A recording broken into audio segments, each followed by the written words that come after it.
ശരി, എന്തായാലും ഇപ്പോൾ പ്രത്യേക അന്വേഷണ സംഘമാണല്ലോ ഇതിൽ അന്വേഷണം നടത്തിക്കൊണ്ടിരിക്കുന്നത്. ഒരു അന്തിമ റിപ്പോർട്ടൊക്കെ സമർപ്പിക്കേണ്ടതുണ്ട്. പക്ഷേ ഈ രാജ്യാന്തര ബന്ധമൊക്കെ പുറത്തു കൊണ്ടുവരാൻ ഈ പ്രത്യേക അന്വേഷണ സംഘത്തിന് കഴിയുമെന്ന് താങ്കൾ കരുതുന്നുണ്ടോ?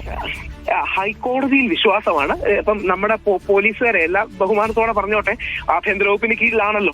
ഇനിയും ഹൈക്കോടതി ദേശോവിൽ ഉന്നതമായ ഏജൻസികളിലേക്കൊക്കെ മാറാം. പക്ഷെ ഇതുവരെ അന്വേഷണം ശരിയായ ദിശയിലാണെന്നാണ് ഹൈക്കോടതി നിരീക്ഷിച്ചതായി നിങ്ങൾ മാധ്യമങ്ങൾ റിപ്പോർട്ട് ചെയ്യുന്നത്. ഇനി അതിന്റെ ബാക്കി റാമിഫിക്കേഷൻസ് എന്താണ് തുടങ്ങിയ കാര്യങ്ങൾ തീർച്ചയായും അന്വേഷിക്കണം. ആർക്കും ഒരു കാര്യത്തിൽ സംശയം വേണ്ട. സ്വർണ്ണക്കൊള്ള നടന്നിട്ടുണ്ട്, വിഗ്രഹക്കൊള്ള നടന്നിട്ടുണ്ട്.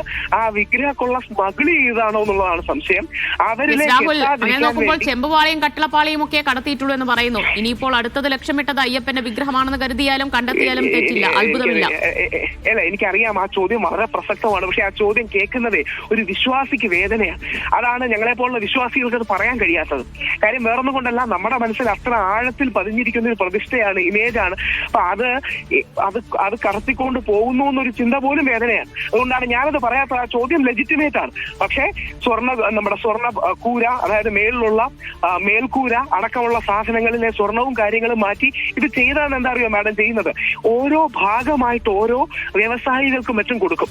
ഇത് പോസിറ്റീവ് എനർജിയും ദൈവിക എനർജിയും ഉള്ളതാണ്, അങ്ങനെയാണ് നിങ്ങൾ വിശ്വസിക്കുന്നത്. അത് പറഞ്ഞ് ഈ പലർക്കും പല രൂപയ്ക്ക് വിൽക്കുന്നു. അതാണ് യഥാർത്ഥം സംഭവിച്ചത്. വെറും സ്വർണ്ണം അടിച്ചു മാറ്റാനാണോ? ഞാൻ എല്ലാ ബഹുമാനത്തോടും പറയട്ടെ, ഈ 10-20 ലക്ഷം രൂപയാണെങ്കിൽ ഈ കള്ളന്മാര് പറഞ്ഞാൽ നമ്മൾ പിരിച്ചു കൊടുക്കുമായിരുന്നു. ഇത്ര വലിയ കള്ളത്തരം കേൾക്കേണ്ട കാര്യമില്ലല്ലോ. പക്ഷേ ഈ കള്ളന്മാര് ചെയ്തത് ഇതിന്റെ ഇമോഷണൽ വാല്യൂ അറിഞ്ഞ് കോടിക്കണക്കിന് രൂപ കട്ടെടുക്കാനുള്ള ഒരു ശ്രമമാണ്.